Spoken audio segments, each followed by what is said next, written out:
तो balance diet संतुलित भोजन चल रहा था, और बैलेंस डाइट और संतुलित भोजन में हमने विटामिन ए पढ़ लिया था। तो जो टॉपिक है, टॉपिक आपको पता है थोड़ा सा याद करने वाला, रटने वाला टॉपिक है।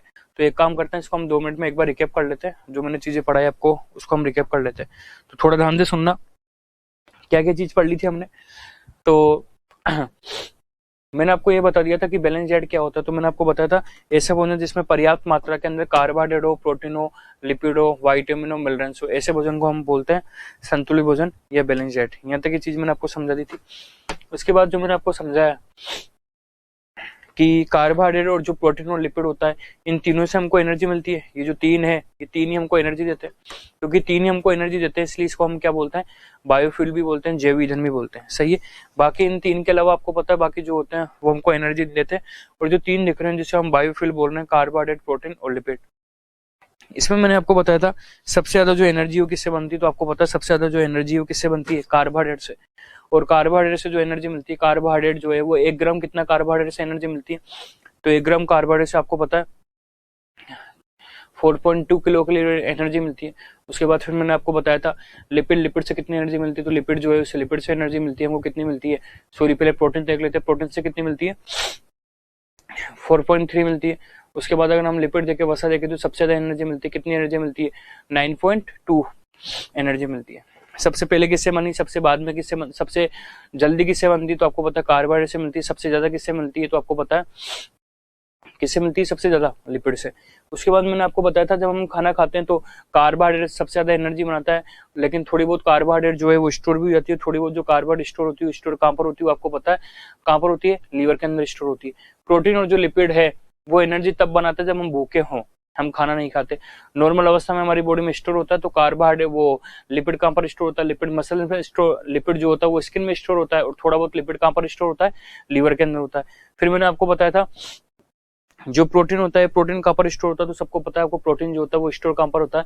तो प्रोटीन जो होता है हमारी मांसपेशियों में स्टोर होता है। उसके बाद हमने ये पढ़ा था विटामिन बैलेंस। उसके बाद मैंने सोर्स भी बताया था। तो आपको पता है एग जो होता है, उस एग में बैलेंस डाइट की सभी चीजें पाई जाती है। एग के अंदर 2 चीजें नहीं पाई जाती, एक तो कार्बोहाइड्रेट नहीं पाया जाता, और एक बार बताना कौन सा नहीं पाया जाता, विटामिन सी। इसके अलावा आप मुझे बताना, ये तो मैंने अंडे की बात बताई, दूध की बात बताई। तो दूध जो है, ये दूध के अंदर आप मुझे बताना कौन होता है, दूध के अंदर सब कुछ होता है, केवल कौन नहीं होता, विटामिन सी नहीं होता। यहाँ तक की चीज भी बता दी। अब आगे की चीज देखना, और जो आगे की चीज है उसके मैं आपको बता रहा हूँ। तो विटामिन हम पढ़ रहे थे, और मैंने आपको बताया था विटामिन जो होता है हमारे भोजन में बहुत ज्यादा नहीं होता है, अल्प मात्रा में होते हैं, लेकिन ये महत्वपूर्ण भूमिका निभाते हैं। विटामिन ए पढ़ रहे थे हम, और विटामिन ए के अंदर मैंने आपको क्या पढ़ाया था, तो जो विटामिन ए है इसका नाम रेटिनोल होता है। उसके बाद मैंने विटामिन ए जो है, इस ए के बारे में आपको बहुत सारी चीजें बता दी थी कि विटामिन ए जो है इसकी कमी से रतौंधी हो जाता है। और इसकी कमी से कैसे रतौंधी होता है वो मैंने आपको समझा दिया था। विटामिन ए जो होता है, ये जो रोड होती है, जो सलाका होती है, इसके अंदर किसका निर्माण कर लेता है, इसके अंदर रोडोप्सिन का निर्माण करता है। रोडोप्सिन का निर्माण के लिए विटामिन ए जरूरी है। तो विटामिन ए की कमी होगी तो रोडोप्सिन नहीं बनेगा, और हम अंधेरे में देख नहीं पाएंगे, तो एक बीमारी हो जाएगी नाइट ब्लाइंडनेस। इसके अलावा विटामिन ए जो होता है ये अश्रु टीयर बनाने के लिए भी जरूरी है। इसी कारण विटामिन ए की कमी से आपको पता है विटामिन ए की कमी से हमारी आंखों में क्या आ जाएगी, ड्राइनेस आ जाएगी, और कौन सी बीमारी हो जाएगी, जीरोप्थेलिमिया हो जाएगा। ये भी आपको बताओ। उसके बाद आगे देखते हैं जीरोप्थेलिमिया में, उसके बाद आगे की बात देखते हैं। तो vitamin A anti infectious vitamin था, इसी कारण विटामिन ए को हम टीकाकरण कार्यक्रम में, इम्यूनाइजेशन जो प्रोग्राम होते हैं उसमें भी देते हैं। यहाँ तक की चीज भी समझ में आ गई, इम्यूनाइजेशन प्रोग्राम जो होता है उसमें देते हैं। और विटामिन ए के मैंने सोर्स बता दिए थे, और मैंने ये भी कहा था विटामिन ए जो होता है या बीटा कैरोटीन जो होता है इससे बनता है। विटामिन बीटा जो कैरोटीन होता है इससे बन जाता है। और बीटा कैरोटीन जो होता है, ये बीटा कैरोटीन जो है, आप मुझे बताना बीटा कैरोटीन कहाँ बदलता है विटामिन ए में, लीवर के अंदर। तो आगे चलते हैं और आगे की बात सुनना है। विटामिन ए हो गया, अब हम पढ़ते हैं विटामिन डी।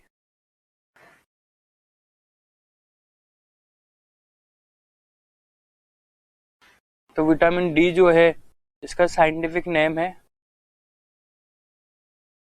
कैल्सीफेरो।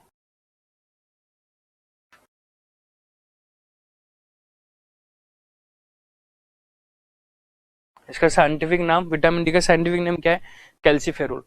चलो ज्यादा बड़ा विटामिन नहीं है, छोटा सा है। तो विटामिन डी क्या करता है तो देख लेते हैं हम अपन को। ये हमारी बोन है, ये हमारी बोन है, और आपको पता है कि ये हमारा ब्लड वेसल है, और ये हमारी आहर नाल है। पढ़ा दी ना आहर नाल, एलिमेंट्री कैनाल।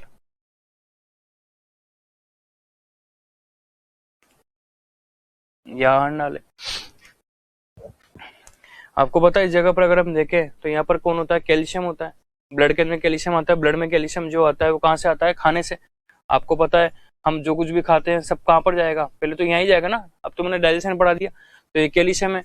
और आपको पता है कैल्शियम जो है इसका डाइजेशन नहीं होता, मिनरल जो होता है इसका डाइजेशन नहीं होता। क्यों नहीं होता, क्योंकि डाइजेशन उसका होता है जो बड़ा होता है, पर कैल्शियम तो ऑलरेडी बहुत छोटा है। तो जो कैल्शियम था ये फूड के थ्रू आपको पता है एलिमेंट्री कैनाल या आहार नाल में आता है। ये कैल्शियम कहाँ पर चल जाता है, ये कैल्शियम ब्लड में चल जाता है। और कैल्शियम जो ब्लड में आता है फिर ये ब्लड से कहाँ पर चल जाएगा, ये आपको पता है कहाँ पर चल जाएगा, बोन में। और फिर याद करो मैंने आपको हार्मोन में पढ़ा दिया, जो एक्स्ट्रा कैल्शियम आता है ये एक्स्ट्रा कैल्शियम वापस कहाँ पर रहता है, ये वापस कहाँ पर रहता है, ब्लड के अंदर। ये वाला जो केस है मैंने आपको हार्मोन वाली क्लास में पढ़ा दिया, एंडोक्राइन सिस्टम में पढ़ा दिया, इसलिए मैं ज्यादा डिटेल में नहीं बता रहा। मैंने आपको पता हो तो ये सब चीजें बता रखी है कि ये वाला जो कैल्शियम है जो ब्लड में पाया जाता है वो कैल्शियम ब्लड से निकल के कहाँ पर जा रहा है, बोन में जा रहा है। कौन से हार्मोन के द्वारा जा रहा है, तो ये मैंने आपको बता दिया कौन से हार्मोन के द्वारा जा रहा है। इस हार्मोन का नाम क्या है, कैल्सिटोनिन। तो कैल्सिटोनिन हार्मोन जो है इस कैल्सिटोनिन हार्मोन के द्वारा ये कहाँ पर जा रहा है पता लग गया। और ये जो कैल्शियम है ये कहाँ पर जा रहा है, तो ये वाला जो हार्मोन है ये कौन सा हार्मोन है, ये पैरा थायराइड हार्मोन है। सब पढ़ा दिया मैंने आपको, ये पैराथायराइड हार्मोन है। तो यहाँ पर ये बात पता लग गया। तो कैल्सिटोनिन जो हार्मोन है, कैल्सिटोनिन हार्मोन क्या करता है, ये ब्लड में पाई जाने वाली कैल्शियम को बोन में लेके जा रहा है। और बोन में कैल्शियम क्या करेगी, बोन में जितनी ज्यादा कैल्शियम होगी हमारी बोन उतनी क्या होगी, स्ट्रॉन्ग होगी। बोन जितनी ज्यादा स्ट्रॉन्ग होगी और बोन जितनी ज्यादा स्ट्रॉन्ग होगी, बोन जितनी ज्यादा स्ट्रॉन्ग होगी, आप मुझे बताना फ्रैक्चर होता है ना, फ्रैक्चर का मतलब क्या होता है, हड्डी का टूटना। तो फ्रैक्चर के चांस क्या होंगे, कम होंगे या ज्यादा होंगे, फ्रैक्चर के चांस कम होंगे। कॉमन सेंस की बात है, अगर हमारी हड्डी मजबूत होगी तो फ्रैक्चर के चांस भी कम होंगे। और थकान जो होती है आपको पता है, थकान को इंग्लिश में हम क्या बोलते हैं, फटीगनेस। थकान को इंग्लिश में फटीगनेस बोलते हैं। तो थकान भी कम होगी। जिन लोगों की हड्डियां मजबूत होती हैं उन लोगों के फ्रैक्चर जो होते हैं, फ्रैक्चर का मतलब हड्डी टूटना, इसकी संभावना क्या होती है, कम होती है। जिन लोगों की हड्डियां मजबूत होती है अगर वो थोड़ा सा काम करेंगे, चलेंगे फिरेंगे, तो उनको थकान भी इतनी आसानी से नहीं होने वाली। तो अगर आपकी हड्डियां मजबूत हो तो फ्रैक्चर भी कम आएगा, थकान भी कम होगा। इसका उल्टा कर लो, अगर आपकी हड्डियां वीक होगी तो फ्रैक्चर भी बहुत जल्दी हो जाएगा, और आपकी हड्डियां अगर वीक होगी तो आपको थकान जो है फटीगनेस है वो भी जल्दी हो जाएगा। ये चीज भी समझ में आ गई है बात। चलिए यहाँ तक की जो चीज समझ में आ गई होगी। तो हड्डियों में कैल्शियम कहाँ से आती है, कैल्सिटोनिन हार्मोन आता है। लेकिन जो हड्डियों में एक्स्ट्रा कैल्शियम होती है वो एक्स्ट्रा कैल्शियम आपको पता है, जो हड्डियों के अंदर एक्स्ट्रा कैल्शियम होती है वो बोन से निकल के कहां पर चल जाती है, वो ब्लड में चल जाती है। कौन से हार्मोन के द्वारा चल जाती है, पैराथायराइड हार्मोन के द्वारा। अब यहाँ पर ये समझना है कि ये जो कैल्शियम थी जो आहार नाल में थी, आपको पता कहां पर जा रही है, ब्लड में। ये किसके द्वारा जाती है, तो ये जाती है विटामिन डी के द्वारा। ये किसके अंदर जाती है, तो ये जो जा रही है ये किसके द्वारा जा रही है, तो ये जा रही है विटामिन डी के द्वारा। तो जो विटामिन डी है, तो थोड़ा ध्यान से सुनना, ये विटामिन डी है। विटामिन डी क्या करेगा, ये विटामिन डी जो है ये आहार नाली है जो एलिमेंट्री कैनाल है, इसके अंदर जो कैल्शियम पाई जा रही है, इस कैल्शियम को कहां पर लेके जाएगा, ब्लड में लेके जाएगा। तो विटामिन डी ने क्या करा, इस कैल्शियम को ब्लड में लेके जाया। ब्लड में जो कैल्शियम थी वो कैल्सिटोनिन हार्मोन के द्वारा कहां पर गई, बोन में गई। और बोन में जो एक्स्ट्रा कैल्शियम थी वो एक्स्ट्रा कैल्शियम फिर पैराथायराइड हार्मोन के द्वारा वापस कहां जाती है, ब्लड में। तो कैल्सिटोनिन हार्मोन और पैराथायराइड हार्मोन, ये दोनों हार्मोन तो ब्लड के और बोन, इन दोनों के बीच में कैल्शियम का बैलेंस बना के रखते हैं। और सबसे बड़ी बात, ब्लड के अंदर कैल्शियम कहां से आई, तो जो ब्लड है इस ब्लड के अंदर कैल्शियम कहां से आती है, तो ब्लड के अंदर कैल्शियम आती है कहां से, विटामिन डी के द्वारा। मेरे ख्याल से ये चीज भी समझ में आ गई होगी, ब्लड के अंदर कैल्शियम कहां से आती है, विटामिन डी के द्वारा। अब आगे चलते हैं यहाँ तक की, तो मेरे ख्याल से कोई डाउट नहीं होगा। आगे वाली क्लास में आगे वाली चीज को थोड़ा ध्यान से समझना। अगर हमारे अंदर विटामिन डी की कमी हो गई, हमारे अंदर, तो आप मुझे बताना, खुद ही सोचना, अगर विटामिन डी की हमारे अंदर कमी हो गई, कमी को इंग्लिश में हम क्या बोलते हैं, डेफिशिएंसी। विटामिन डी की आपके अंदर कमी हो गई, तो विटामिन डी की कमी होने से आपको पता है क्या होगा। पहली बात तो आप मुझे बताना, विटामिन डी की कमी होने से हमारा जो ब्लड है, इस ब्लड के अंदर आप मुझे बताना कैल्शियम ज्यादा होगा कम होगा, कैल्शियम कम हो जाएगा। और ब्लड में कैल्शियम कम होगा तो आप मुझे बताना बोन जो है, इस बोन में भी कैल्शियम कम हो जाएगा। सही है ना, समझ लो बात। क्योंकि ब्लड में कम होगा तो कैल्सिटोनिन हार्मोन भी कमी काम करेगी। और आप मुझे बताना, तीसरा देखे तो हमारी जो बोन है, आप मुझे बताना बोन कैसी हो जाएगी, वीक हो जाएगी, कमजोर हो जाएगी, बोन वीक हो जाएगी हमारी। और बोन वीक हो जाएगी तो आप मुझे बताना बोन फ्रैक्चर के चांस जो हैं, बोन फ्रैक्चर जो होता है, फ्रैक्चर का ना, हड्डी का टूटना, इसके चांस कम होंगे ज्यादा होंगे, चांस ज्यादा होंगे। तो विटामिन डी की कमी होने से ये सब लक्षण हमारे अंदर हो सकते हैं। तो ये सब लक्षण अगर हमारे अंदर हो तो इन सबको मिला के एक बीमारी के नाम से जानते हैं, और जो बीमारी है इस बीमारी को हम बोलते हैं रिकेट्स। इस बीमारी को हम बोलते हैं रिकेट्स। पर बात समझना आप, ये रिकेट्स है, रिकेट्स जो वर्ड है ये केवल और केवल हम चाइल्डहुड स्टेज में यूज करते हैं, बाल्यावस्था के लिए यूज करते हैं, चाइल्डहुड स्टेज का मतलब बाल्यावस्था में। तो रिकेट्स वर्ड जो है, विटामिन डी की कमी होने से, विटामिन डी जो है इसकी कमी होने से रिकेट्स हो जाता है, पर रिकेट्स टर्म केवल हम बाल्यावस्था के लिए यूज करते हैं। अगर यही चीज बड़े में हो तो बड़े में इसके लिए वर्ड यूज करते हैं, और जो बड़े में इसके लिए वर्ड यूज करते हैं जैसे हम बोलते हैं ऑस्टियोमैलेसिया। तो ऑस्टियो जो मलेशिया है बीमारी, आपको अगर पता हो तो ऑस्टियो का मतलब यहाँ पर मैं बता देता हूँ। ऑस्टियो जो वर्ड है, ये ऑस्टियो वर्ड इंडिकेट करता है, किसको इंडिकेट करता है? बोन को। ऑस्टियो वर्ड इंडिकेट करता है बोन को। और जो मलेशिया वर्ड है इसका मतलब होता है सॉफ्ट, इसका मतलब होता है सॉफ्ट। तो जो ऑस्टियो मलेशिया, इसका अगर हम हिंदी अर्थ निकाले तो ऑस्टियो का मतलब बोन, मलेशिया का अंदर सॉफ्ट। तो बोन की सॉफ्टनिंग होना, हमारी जो बोन है इसकी सॉफ्टनिंग होना, बोन सॉफ्टनिंग। क्यों हो रहा है? क्योंकि आप मुझे बताना, अगर हड्डियों में कैल्शियम ही नहीं होगा तो बोन सॉफ्ट ही होगी ना, हार्ड थोड़ी होगी। तो दोनों में डिफरेंस याद रखना। डिफरेंस क्या है? रिकेट जो वर्ड है, रिकेट जो वर्ड है ये बाल्यावस्था में विटामिन डी की कमी से, बाल्यावस्था में कमी हो तो रिकेट्स वर्ड यूज करते हैं। और अगर बड़ों में हो जाता है, अगर बड़ों में हो जाता है तो हम कौन सा वर्ड यूज करते हैं? बड़ों के अंदर हो जाता है तो हम वर्ड यूज करते हैं एडल्टहुड स्टेज के अंदर,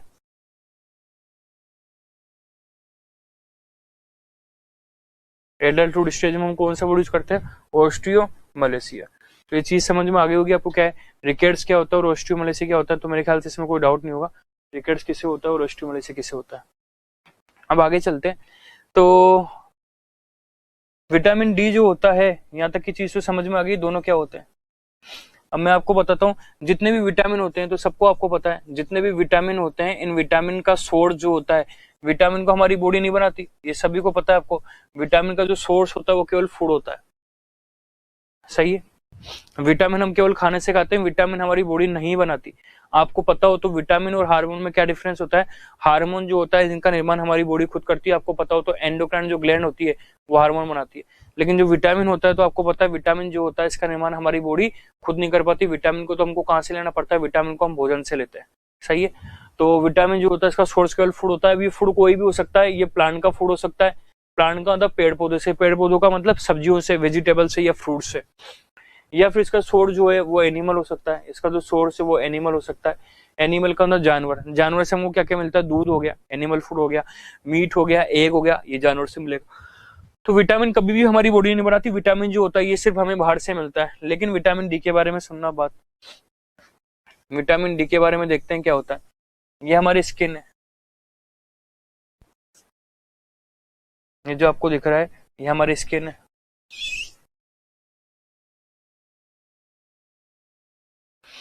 और हमारी स्किन जो है इसमें एक प्रकार का कोलेस्ट्रॉल पाया जाता है। हमारी स्किन जो है इसमें एक प्रकार का कोलेस्ट्रॉल होता है, हालांकि इस कोलेस्ट्रॉल होता है, नाम तो सुना है कोलेस्ट्रॉल, ये एक प्रकार का कोलेस्ट्रॉल होता है।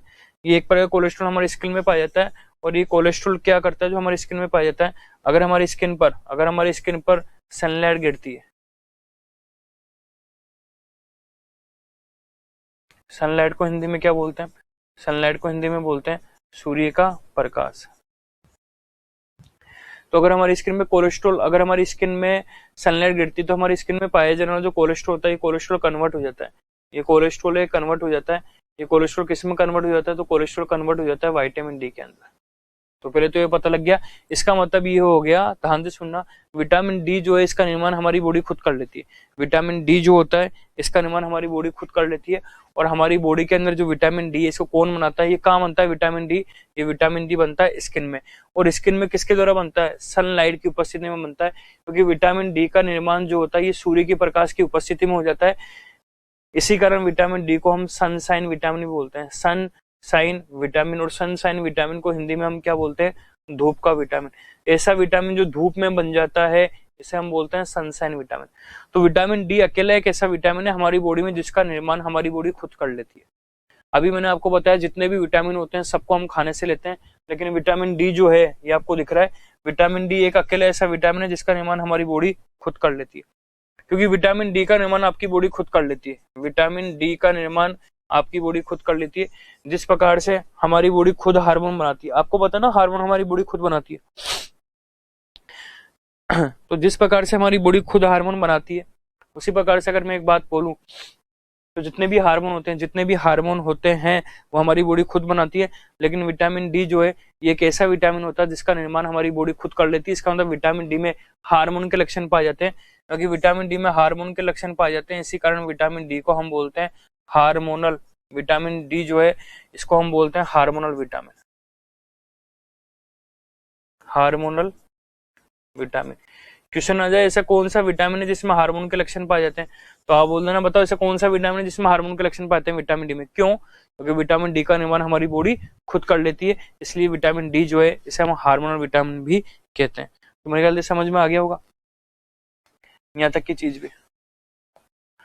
इसी कारण विटामिन डी जो है अगर इसको आप अपने भोजन में खा भी नहीं रहे, विटामिन डी को अगर आप अपने भोजन में खा भी नहीं रहे तो कोई बात नहीं, आप इसको कहाँ से ले सकते हो, थोड़ा धूप में खड़े हो, डेली आपको आधे घंटे की धूप ले लो और आधे घंटे की धूप के अंदर सनलाइट की उपस्थिति में खड़े हो जाओ। तो अगर आप आधे घंटे सनलाइट की उपस्थिति में खड़े होते हो तो आपके अंदर विटामिन डी जो है इसका निर्माण अपने आप हो जाएगा। अब सोर्स की बात आते हैं।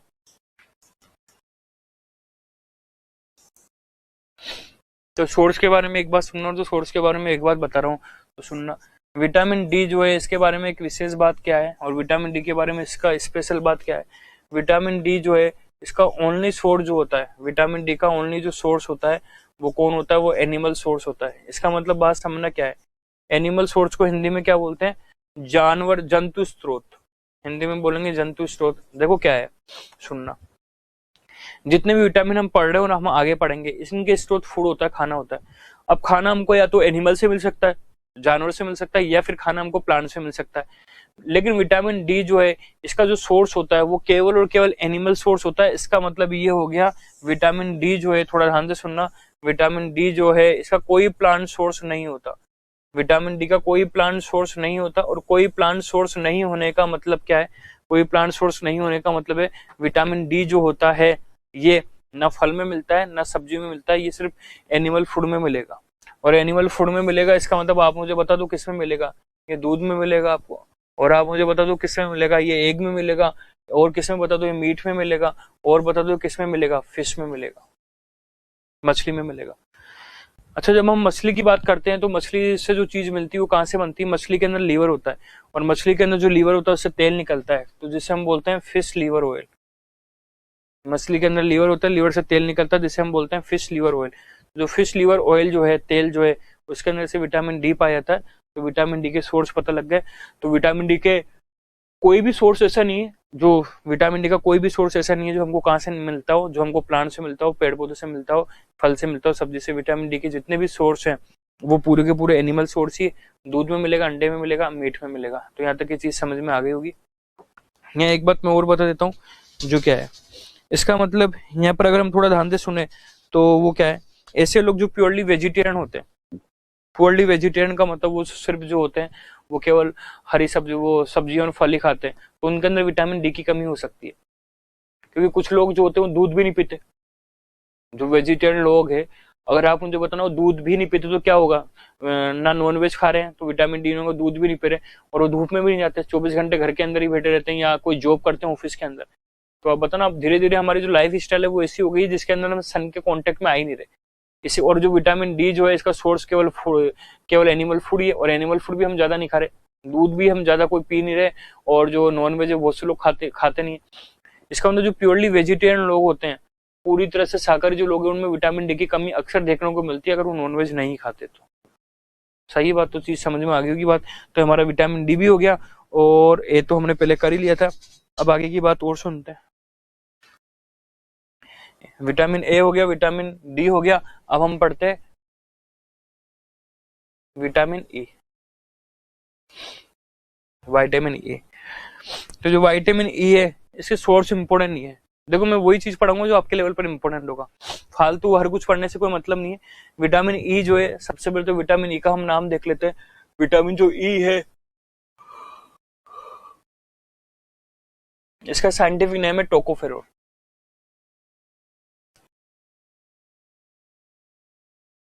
विटामिन ई का जो साइंटिफिक नेम है, इसका वैज्ञानिक नाम है, वो नाम क्या है, टोकोफेरोल। चलो इसका नाम टोकोफेरोल, इसे हम समझने की कोशिश करते हैं, तो थोड़ा सा ध्यान से सुनना।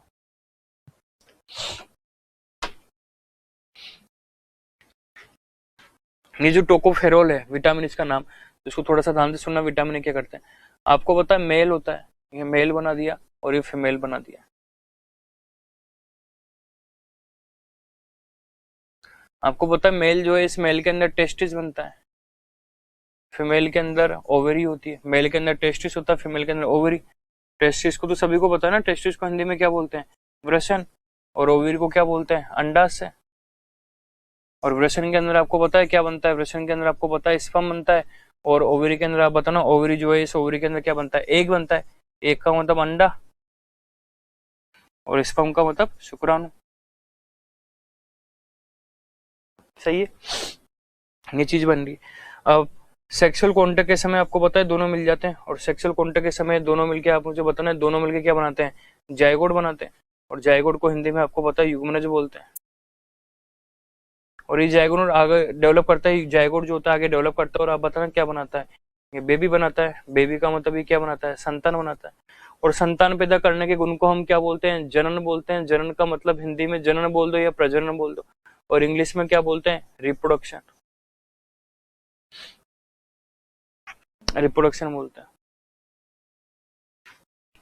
तो टेस्टिस के अंदर जो स्पर्म बनते हैं और ओवरी के अंदर जो एग बनते हैं, इनके बनने के लिए विटामिन ई जरूरी होता है। सही है, तो हम ये बोल सकते हैं विटामिन ए जो है ये स्पर्म को बनाता है, और विटामिन ई जो होता है वो किसको बनाता है, एग को बनाता है। तो आप खुद ही मुझे बताना, अगर विटामिन ई की कमी होगी, विटामिन ई जो है इस ई की कमी हो गई, तो विटामिन ई की कमी मेल में हो गई, और विटामिन ई की कमी किस में हो गई, फीमेल में। तो मेल में कमी होगी तो आप बताना मेल स्पर्म नहीं बना पाएगा। और जब मेल स्पर्म नहीं बना पाएगा तो क्या ये मेल कभी संतान पैदा कर पाएगा क्या, आप बोलोगे सर ये मेल संतान पैदा नहीं कर पाएगा। और ऐसा मेल जो संतान पैदा नहीं कर पाता, ऐसे मेल को हम क्या बोलते हैं, स्टेराइल। और स्टेराइल को हम क्या बोलते हैं, नपुंसक। और अब बताना, अगर विटामिन ई की कमी फीमेल में होगी तो फीमेल कभी अंडा बना पाएगी क्या, एक जब फीमेल कभी अंडा नहीं बना पाएगी तो आप बताना क्या कभी ऐसी फीमेल जो है वो संतान पैदा कर पाएगी क्या, नहीं कर पाएगी। और जब संतान पैदा नहीं कर पाएगी तो ऐसी फीमेल को हम क्या बोलते हैं, बांझ। और बांझ को इंग्लिश में हम क्या बोलते हैं, बांझ को हम बोलते हैं इंग्लिश में स्टेराइल। इसका मतलब इंग्लिश वर्ड दोनों के लिए सेम है, इंग्लिश वर्ड जो है दोनों के लिए स्टेराइल वर्ड सेम है, हिंदी वर्ड अलग है। तो स्टेराइल क्या होता है पता लग गया। तो ये सब क्यों हो रहा है आप मुझे बताना, सब क्यों हो रहा है, विटामिन ई की कमी से हो रहा है। ये तो विटामिन ई की कमी से हो रहा है। तो आप मुझे बताना खुद ही सोच के, क्योंकि विटामिन ई की कमी से हो रहा है ना स्टेरिलिटी। तो विटामिन ई जो है इस ई की कमी से स्टेरिलिटी हो रहा है, कमी से हो रहा है। तो जब तक हमारे अंदर विटामिन ई रहेगा, आप मुझे बताना क्या हमारे अंदर स्टेरिलिटी आएगी क्या, हमारे अंदर स्टेरिलिटी नहीं आएगी। इसका मतलब जो लोग विटामिन ई खाते हैं उन लोगों में स्टेरिलिटी नहीं आएगी, मतलब नपुंसकता और बांझपनता नहीं आएगी। मतलब मैं कह सकता हूँ विटामिन ई जो है ये स्टेरिलिटी को रोकता है, क्योंकि विटामिन ई स्टेरिलिटी को रोकता है, इसलिए विटामिन ई को हम क्या बोलते हैं, ई को हम बोलते हैं एंटी स्टेरिलिटी विटामिन। नपुंसकता और बांझपनता को रोकने वाला विटामिन कौन सा हो गया, एंटी स्टेरिलिटी विटामिन। चलो ये भी पता लग गया। आगे की बात सुनना, विटामिन ई जो है ये रिप्रोडक्शन में काम आता है, जनन में काम आता है। इसी कारण विटामिन ई को हम क्या बोलते हैं, विटामिन ई को हम बोलते हैं reproductive vitamin. Reproductive vitamin, reproductive vitamin को हिंदी में हम क्या बोल देते हैं, प्रजनन विटामिन। सही है, रिप्रोडक्टिव विटामिन या प्रजनन विटामिन। चलिए ये भी समझ में आ गया। आगे की बात सुनना, विटामिन ई संतान पैदा करने में काम आता है, इसी कारण कभी कभी विटामिन ई को हम ये भी बोल देते हैं, कौन सा विटामिन बोल देते हैं, फर्टिलिटी विटामिन। तो इसको हम फर्टिलिटी विटामिन भी बोल देते हैं। फर्टिलिटी का मतलब बच्चे ज्यादा पैदा करने की कैपेसिटी। रिप्रोडक्शन तो एक कैरेक्टर है बच्चे पैदा करने का, और फर्टिलिटी का मतलब है बच्चे पैदा करने की कैपेसिटी, कितनी आप बच्चे ज्यादा पैदा कर सकते हो, तो इसको फर्टिलिटी विटामिन बोलते हैं। सब समझ में आ रहा होगा। चलो ठीक है, आगे की बात समझना। और आगे की बात क्या है, ये तो चीज समझ में आ गई होगी। विटामिन ई जो है इसको हम ये भी बोलते हैं, और ये क्या बोलते हैं, ब्यूटी विटामिन। विटामिन ई को हम ब्यूटी विटामिन भी बोलते हैं। ब्यूटी विटामिन को हिंदी में हम क्या बोलते हैं, सुंदरता का विटामिन। अब आप बोलोगे इसे क्यों बोलते हैं सुंदरता का विटामिन, वो मैं आपको बताने की कोशिश कर रहा हूँ। तो ये सुनना, विटामिन ई को सुंदरता का विटामिन क्यों बोलते हैं, उसको हम समझने की कोशिश करते हैं।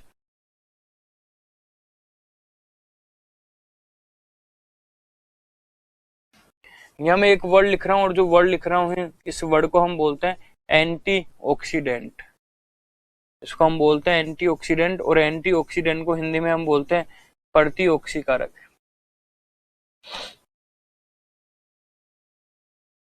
एंटीऑक्सीडेंट बोल दो या क्या बोल दो आप, प्रतिऑक्सीकारक।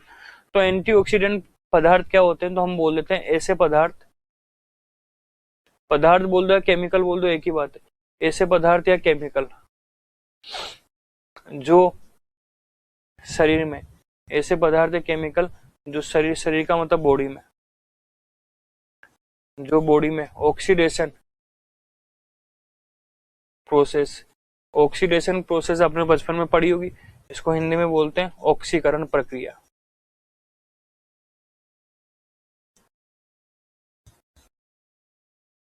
को रोक देते हैं।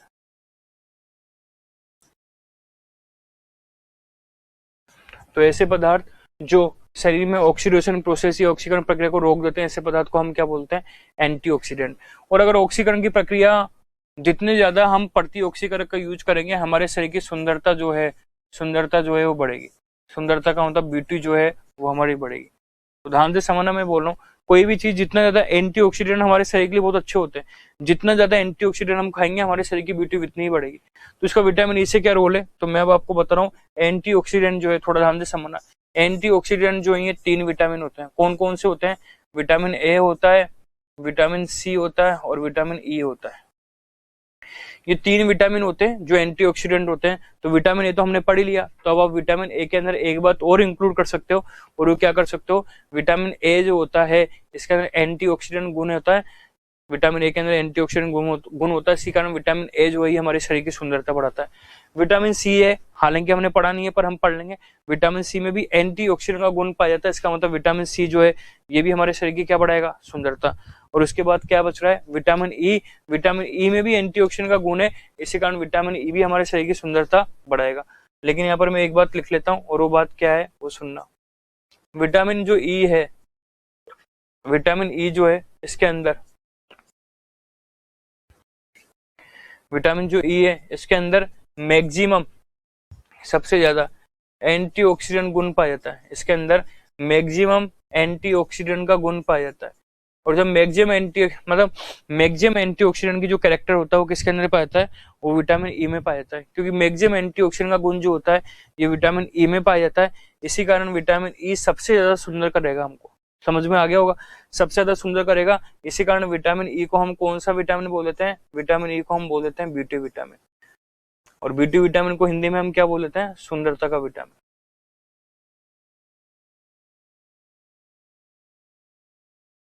सुंदरता का विटामिन। तो आपको एक बात ये समझ में आ गई कि एंटीऑक्सीडेंट जो गुण है ये 3 विटामिन में पाया जाता है, विटामिन ए में पाया जाता है, सी में पाया जाता है, ई में पाया जाता है। पर एक बात क्लियर समझ में आ गई, सबसे ज्यादा जो एंटीऑक्सीडेंट के गुण पाए जाते हैं, तो आप बता देना किसके अंदर पाते हैं, सबसे ज्यादा एंटीऑक्सीडेंट के गुण जो होते हैं वो ई में पाए जाते हैं। इसी कारण ई जो है वो सबसे ज्यादा सुंदर करेगा। मार्केट में अगर आपको पता है जितने भी ब्यूटी प्रोडक्ट आते हैं, ऐसे प्रोडक्ट जो हमारी सुंदरता को बढ़ाते हैं, उन सभी ब्यूटी प्रोडक्ट में हम क्या यूज करते हैं, विटामिन ई यूज करते हैं। सही, तो ये पता लग गया क्या होता है। विटामिन ई जो है इसके सोर्स कोई ज्यादा इंपॉर्टेंट नहीं है, तो मैं सलाह दूंगा विटामिन सोर्स के चक्कर में आप ज्यादा मत पड़ना। तो कुछ सोर्स है जो हमको सभी को पता है, एग है, मिल्क है, एग है, मिल्क है, और फिश ऑयल में भी मिलता है, ये फिश ऑयल में भी मिलता है। तो फिश ऑयल इंपॉर्टेंट है, तो थोड़ा ध्यान से समझना। फिश ऑयल जो होता है, जो भी मैंने आपको बताया, इसके अंदर भी विटामिन ई बहुत ज्यादा होता है। तो फिश ऑयल जो है इसको खाने से हमारे अंदर विटामिन बहुत ज्यादा आएगा, और विटामिन ई बहुत ज्यादा आएगा तो हम बहुत सुंदर दिखेंगे। लेकिन मैं आपको आगे चल के बताऊंगा, जो विटामिन ई दिख रहा है इसका, ये जो फिश ऑयल दिख रहा है ये एक काम और आता है। फिश ऑयल के अंदर विटामिन ई तो है ही है, इसमें कोई डाउट नहीं है, लेकिन इस फिश ऑयल के अंदर एक और चीज पाई जाती है जो मैं आपको आगे चल के पढ़ाऊंगा। अगर आप फिश ऑयल खाते हो तो आपको भविष्य में हार्ट अटैक भी नहीं आने वाला। ये फिश ऑयल हमको हार्ट अटैक से भी बचाता है, इसलिए जो फिश ऑयल है वो बहुत काम की चीज है। एक तो फिश ऑयल के अंदर विटामिन ई बहुत अच्छा मात्रा में पाया जा रहा है, और विटामिन ई बहुत अच्छी मात्रा में पाया जा रहा है तो सुंदर बढ़ाएगा आपको, सुंदर करेगा आपको, ब्यूटी करेगा, ब्यूटीफुल बनाएगा आपको। इसके अलावा जो विटामिन ई है, जो फिश ऑयल है, ये आपको हार्ट अटैक से भी बचाता है। कैसे बचाएगा वो आप चीज को छोड़ो, वो बस हार्ट अटैक को बचाता है। चलो ठीक है, ये सोर्स मैंने बता दिए। अब हम आते हैं, ये छोटे छोटे विटामिन थे, इसके बाद हम पढ़ते हैं एक सबसे छोटा विटामिन। और जो सबसे छोटा विटामिन है हमारा वो है विटामिन के। और विटामिन के बिल्कुल भी इंपॉर्टेंट नहीं है। विटामिन के बारे में प्री में बस आएगा तो एक ही चीज आएगा, मुझे लगता है सब लोग जानते हैं, विटामिन ई का एक ही काम है। और जो विटामिन ई का एक काम है मुझे लगता है सब लोग जानते हैं। तो आप बता दो विटामिन ई का एक काम है, और वो काम क्या है। विटामिन ई का काम है ब्लड क्लॉट बनाना। ब्लड क्लॉट, रक्का थक्का।